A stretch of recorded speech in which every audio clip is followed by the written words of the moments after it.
Bangladesh cricket বোর্ডের সভা শেষ হয়েছে, দুটো গুরুত্বপূর্ণ সিদ্ধান্ত এই সভা থেকে এসেছে। 2027 ওয়ানডে বিশ্বকাপ বাংলাদেশ খেলবে এবং জিম্বাবুয়ে, নামিবিয়া, সাউথ আফ্রিকার সেই বিশ্বকাপে বাংলাদেশ দলের ক্যাপ্টেন্সির দায়িত্বে লিটন কুমার দাস। যে ওয়ানডে বিশ্বকাপে একসময় বলা হতো, মনে করা হতো, ঘোষণা করা হয়েছিল অলমোস্ট যে Miraz will be the captain of the upcoming world cup, but সেটা হচ্ছে না।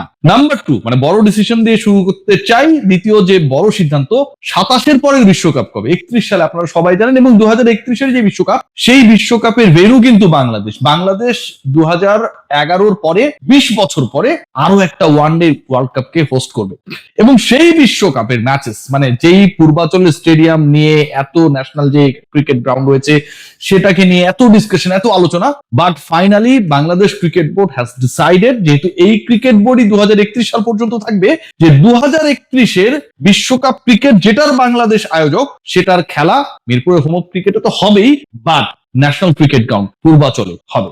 ডিসকাশনের যে পয়েন্টগুলো, যে আসলে লিটন কুমার দাস কেন হুট করে ক্যাপ্টেন হয়ে গেলেন, মেহেদী হাসান মিরাজকে বাদ দেওয়ার পক্ষে বিপক্ষে যুক্তিগুলো কি, শুধু এটা না, নাজমুল হোসেন শান্ত যিনি ওয়ানডে টিমের ভাইস ক্যাপ্টেনের দায়িত্বে ছিলেন, তাকেও কিন্তু তার দায়িত্ব থেকে সরিয়ে দেওয়া হয়েছে। আজকের ক্রিকেট বোর্ডের যেই সভা হয়েছে, এটা অনেক দিক থেকে অনেক বেশি সিগনিফিকেন্ট আমার কাছে মনে হয়। মেহেদী হাসান মিরাজকে সরিয়ে দেওয়ার প্রথম কারণ যেটা, তামিম ইকবাল যে এক্সপ্লেনেশনটা দিয়েছেন, যেটা হচ্ছে যে Mehedi Miraz as a captain successful, but as a player Mehedi Hasan মিরাজের কাছ থেকে Bangladesh cricket board the way they are expecting his performance, সেটা তিনি করতে ব্যর্থ হয়েছেন। মেহেদী হাসান মিরাজ যেভাবে ভারতের এগেইনস্টে 2022-এই তো আমরা দেখলাম যে অসাধারণ ভাবে একক বীরত্বে বাংলাদেশকে আসলে সিরিজ জিতিয়েছিল, তখন ফুটবল ওয়ার্ল্ড কাপ চলছিল, মিরাজ সেঞ্চুরি হাঁকিয়েছিলেন, মুস্তাকি নিয়ে একটা 39 রানে পার্টনারশিপ করেছিলেন, মাহমুদুল রিয়াদের সাথে একটা দারুণ পার্টনারশিপ ছিল। সেই মেহেদী হাসান মিরাজ ইজ ফলিং, তার ব্যাটিং থেকে কোনো কিছু আসছে না, বোলিং নির্বিষ, এবং এলপিএল শেষের দেশের পথে, যদিও এলপিএল এখনো চলছে, লঙ্কান প্রিমিয়ার লিগের কথা যদি বলি। সো মেহেদী হাসান মিরাজের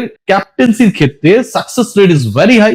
তার ক্যাপ্টেন্সির আন্ডারে Bangladesh south Africa, Australia, Bangladesh Pakistan, Bangladesh New Zealand and West ইন্ডিজের বিপক্ষে সিরিজে জিতেছে। তারপরে তাকে সরিয়ে দেওয়ার কারণ অ্যাজ আ ক্রিকেটার মেহেদী হাসান মিরাজের কাছ থেকে expectations is very much high. Bangladesh দল লিটন কুমার দাস ওয়ানডে ক্যাপ্টেন হলেন, এবং তাকে একটা বড় সময়ের জন্য করা হয়েছে। আপনারা জানেন যে অক্টোবর নভেম্বর, মানে পরের ওয়ার্ল্ড কাপ 2027-এর, তার মানে অক্টোবর নভেম্বর যদি কাউন্ট করেন, পরে 14 মাসে বাংলাদেশের ওয়ানডে নেতৃত্বে কোনো পরিবর্তন আসছে না। সো লিটন কুমার দাস সেই বিশ্বকাপ পর্যন্ত ক্যাপ্টেন থাকবেন, behind the stamp the way actually he perform, এবং তার মধ্যেই যে লিডারশিপ কোয়ালিটি রয়েছে সেটা আমরা সোশ্যাল প্ল্যাটফর্মে বিভিন্ন সময় দেখি। বাংলাদেশ ন্যাশনাল টিমের সাথে জড়িত যে বডিজ গুলো রয়েছে, তারাও আসলে লিটনের এই ক্যাপ্টেন্সি রোলটাকে বিভিন্ন সময় প্রেজেবল করেছে। সো সবকিছু মিলিয়ে লিটন যেহেতু হোয়াইট বলের ক্যাপ্টেন্সি, এবং তিনি অলরেডি টি20-তে সাকসেসফুলি ডান করেছেন তার রোলটা, ওয়ানডেতে তাকে ক্যাপ্টেন বানানোর ব্যাপারে মিরাজকে সরিয়ে দ্বিতীয়বার বাংলাদেশ ক্রিকেট বোর্ডকে ভাবতে হয়নি। আজকের মিটিংয়ে গুরুত্বপূর্ণ আরো একটা সিদ্ধান্ত হয়েছে, এবং সেই সিদ্ধান্তের সব কটা কথা প্রেসিডেন্ট তামিম ইকবাল ব্রিফিং এ বলেন নাই, বা যেই আলোচনাটা হয়েছে, যেভাবে হয়েছে, সেই আলোচনাটা আমার কাছে মনে হয় যে এক্সপ্লেন করা দরকার। আপনারা সবাই জানেন যে বাংলাদেশের সাথে ভারতের যে শর্টার ভার্সনের সিরিজ রয়েছে, টি20 ওয়ানডে বাংলাদেশে খেলতে আসবে।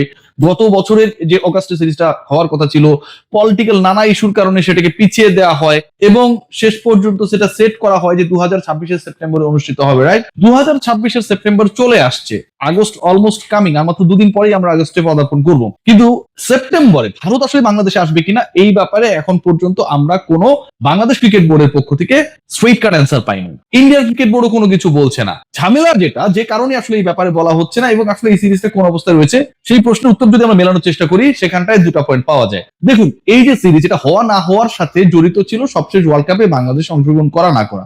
বাংলাদেশ ইন্ডিয়া গিয়ে খেলবে না, that was totally a political call. ক্রিকেটাররা বলেছে, সবাই বলেছে, যেহেতু পলিটিক্যাল কলের কারণে দুই দেশের ক্রিকেটীয় সম্পর্ক নষ্ট হয়েছে, ক্রিকেটীয় সম্পর্কের জায়গাটাকে প্রপার করতে হইলে, সিমেন্ট করতে হইলে, আপনাকে ওই ডিসিশনটা পলিটিক্যালি আসতে হবে। পলিটিক্যাল কলের কারণে বাংলাদেশ এবং ভারতের ক্রিকেটীয় সম্পর্ক নষ্ট হয়েছে। সো পলিটিক্যাল কলের মাধ্যমে এই ক্রিকেটীয় সম্পর্ককে আমি যদি রিপিট করি, আবার সিমেন্ট করতে হবে। বাংলাদেশ এবং ভারতীয় cricket board they are eager, তারাও আসতে চায়, বাংলাদেশও খেলতে চায়, এটা নিয়ে কোনো সমস্যা নেই। মেল চালাচালি হচ্ছে, সেটা তামিম ইকবাল বলেছেন, বাট ওই political call, there must be an invitation from Bangladesh government to India that we are expecting আপনারা এসে বাংলাদেশে প্রপোজড সিরিজটা খেলে যান। এই ঘটনাটা না ঘটা পর্যন্ত এই সিরিজের ভবিষ্যৎ অনিশ্চিত। এখন এই ঘটনা ঘটবে কিনা, দেখুন, অলরেডি আমরা জানি যে ব্রিক্স এর যে সম্মেলন হচ্ছে ইন্ডিয়া অনুষ্ঠিতব্য, সেখানটায় বাংলাদেশের প্রধানমন্ত্রী তারেক রহমানকে আমন্ত্রণ জানানো হয়েছে। তিনি যাবেন কি যাবেন না এখনো ডিসাইডেড না, but they have given the respect properly. So ওই জায়গা থেকে তারেক রহমান যদি সেখানটায় যান, দুই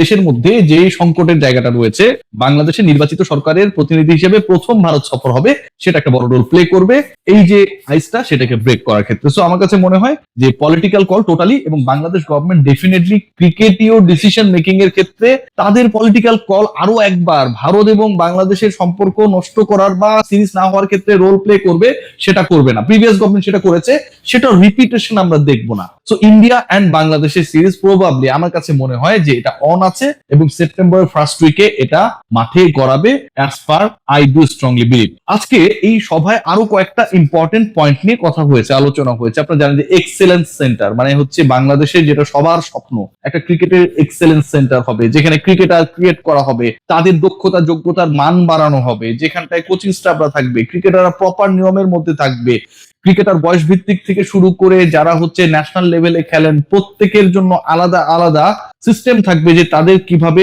পারফরমেন্সটাকে বেস্ট ওয়েতে বের করে আনা যায়। জিমনেশিয়াম ফ্যাসিলিটিস থেকে শুরু করে medical, everything will be there. এই যে এক্সেলেন্স সেন্টার নিয়ে এত আলোচনা, এক্সেলেন্ট কথাবার্তা বিভিন্ন সময় হয়েছিল, সেই ব্যাপারটা ফাইনালি আলোর মুখ দেখতে যাচ্ছে। তামিম ইকবাল খান এনশিওর করেছেন আগামী 2.5 থেকে 3 বছরের মধ্যে, মানে এই বোর্ডের মধ্যেই, এই বোর্ডের টেনিউরের মধ্যেই এক্সেলেন্স সেন্টার নিয়ে যে আলোচনাটা বাংলাদেশের ক্রিকেটে বিভিন্ন সময় আমরা দেখেছি, সেটা তিনি তার বোর্ডে করে দেখাবেন। Let's see what happen. But আজকের বোর্ড মিটিং এর সবচেয়ে সিগনিফিক্যান্ট পয়েন্ট বা ডিসকাশন যেটা হয়েছে ক্যাপ্টেন্সি নিয়ে, এবং সেখানটা একটা বড় চমকও রয়েছে। মিরাজের যে আসলে ক্যাপ্টেন্সির দায়িত্ব হারানো, সেটা আসলে চমকের কিছু না, লিটন দায়িত্বে ফিরবেন, সেটা চমকের কিছু না, কিন্তু ওয়ানডের ভাইস ক্যাপ্টেন নাজমুল হোসেন শান্তকে সরিয়ে দেওয়ার সিদ্ধান্তটা কিন্তু চমকপ্রদ।